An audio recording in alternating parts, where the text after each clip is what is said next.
Welcome to Whitwam Wealth Real Estate Podcast. Today, our topic is why real estate. Welcome to the Whitwam Wealth Real Estate Podcast with Scott Whitwam, your blueprint to financial abundance. Settle in as we explore the mindset and methods for wealth building through real estate. All right, welcome back. Today, we're talking about why real estate. And I think the first thing that we need to talk about is that real estate has a function, or it is something that not every investment is, and that is it's a tangible asset. With real estate, you can literally lay your hands on it. You can walk out to a property, you can open the door, you can go up the elevator, whatever the case may be. Real estate is a tangible asset. Where stocks and bonds, you do get a piece of paper, but they're really not the asset. The asset is what they represent. So real estate gives you that sense of reality, that you actually own something, and that something's going to be there. So for instance, if you buy a stock and the company goes bankrupt, your stock, your piece of paper that you're holding, can be worth nothing.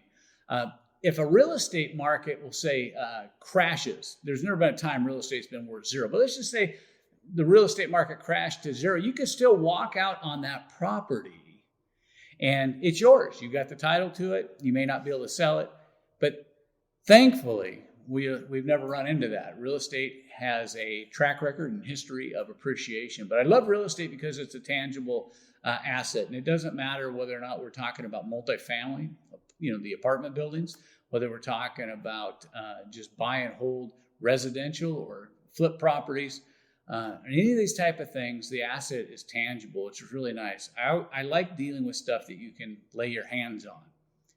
Gold's that way. Things that you can lay your hands on. Even land, you go out, there's no house on it, but the land is there.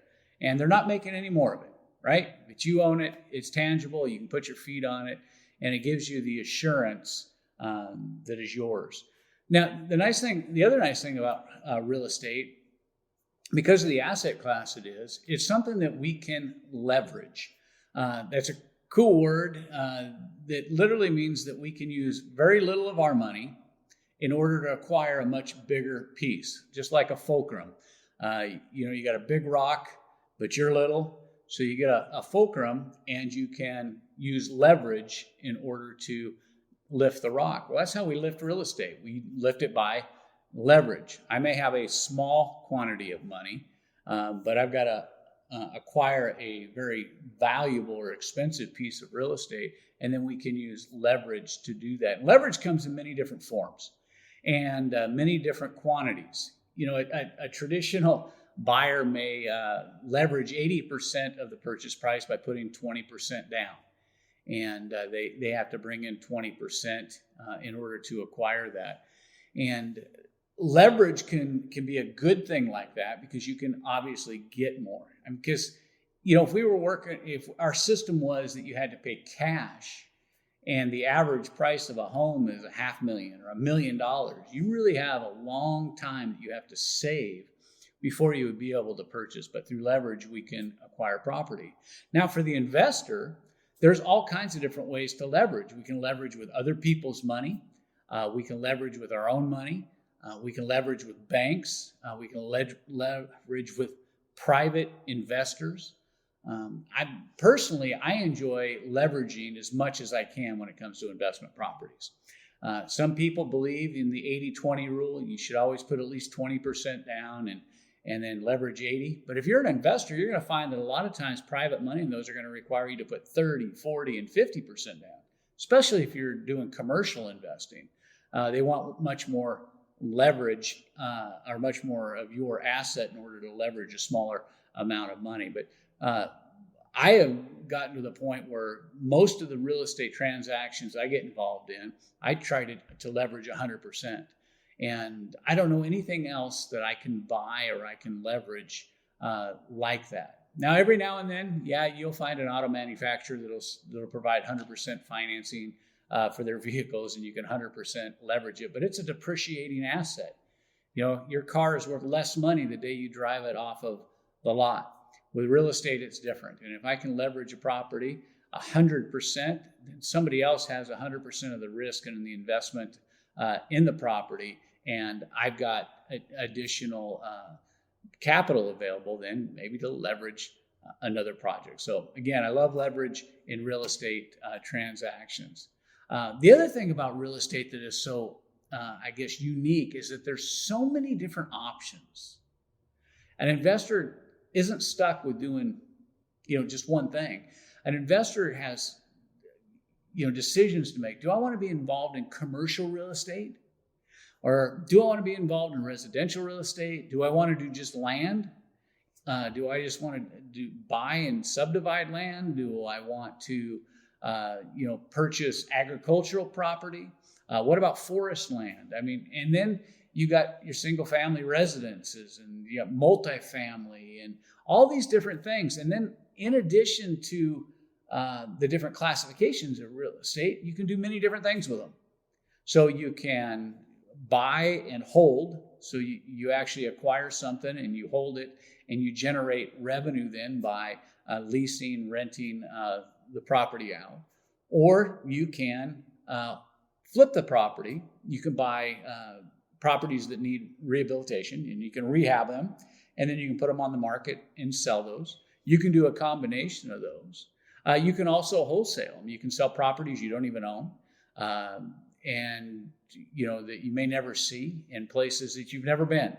And so you can do that with real estate. The other thing you can do is you can actually involved in real estate investment trusts where a group of you syndicate together in order to acquire real estate, and somebody else would be an active partner and you may be a silent partner. I mean, there's so many different opportunities in real estate that it makes it a really exciting field, because no matter what your experience level is, especially if you're a beginner, but no matter what your experience level is, you can find some new, innovative, area of real estate to be involved in.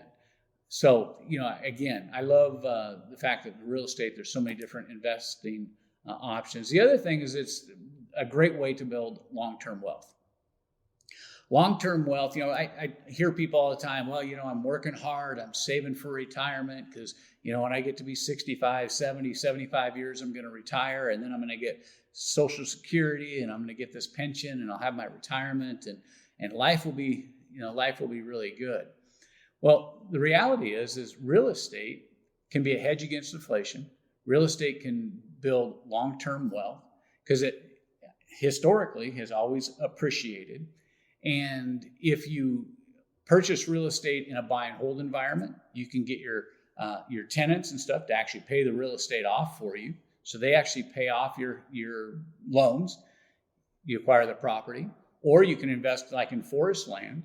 And as the trees grow, when it's time, you can sell off the land to a forest company, and the appreciation, the long-term wealth built in the appreciation of the good or the different products that are grown on the land, the implements, become an asset to you. It's long-term wealth building. And that's one of the things I like about real estate. So, there are some short-term things you can do. Certainly the flippers are doing that. They're building short-term income. They're buying a house for X and then they're selling the house for X, and they're taking that profit right now. But most of my friends, like who are involved in home flipping, we also purchase long-term assets, rental properties. So it's a good way to build for your later years in life. The other thing that's really awesome about it is, it can create income generation for you. Real estate properties can be an ongoing source of residual income for you.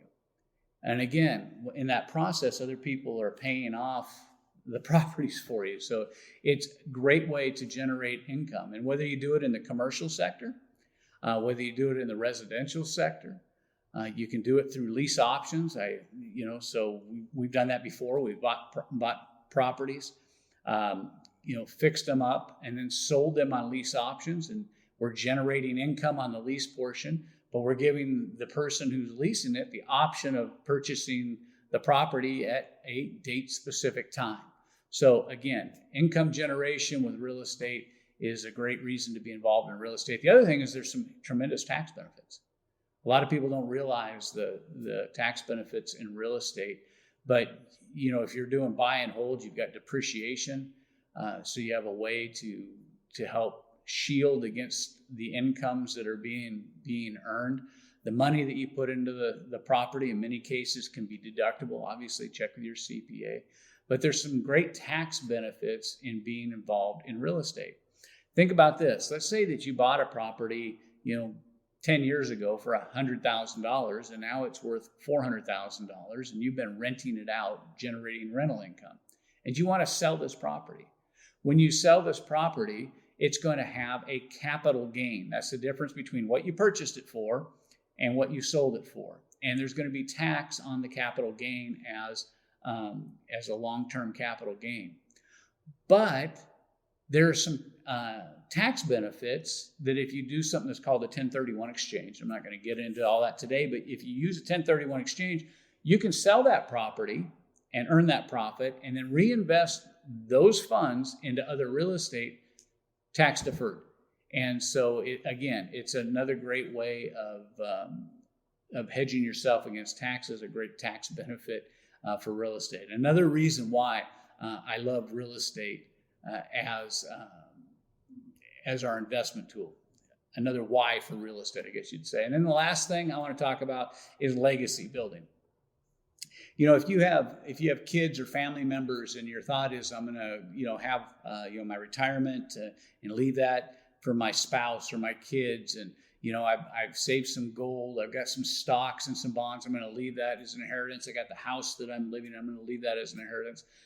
Real estate is a great way to build legacy, because not only are you passing on an asset to your children, but it's an asset that can continue to appreciate, continue to produce income, and continue to have tax benefits for your heirs. So I like it as a legacy building tool. One of the things I like as an investor myself is, over the years, I've actually been able to pass on some of my legacy, some things, instead of leaving them behind for my kids. I've actually been able to help my kids take advantage of some of their inheritance early, and huge tax benefits for me, and gave them the opportunity to start down the wealth building road. So when people ask me, well, why real estate? Here's some of the reasons that we talked about. We just talked about the fact that it's a tangible asset, leverage. There's so many different options. It's long-term wealth building, income generation, tax benefits, and legacy building. So I hope you enjoyed the podcast today.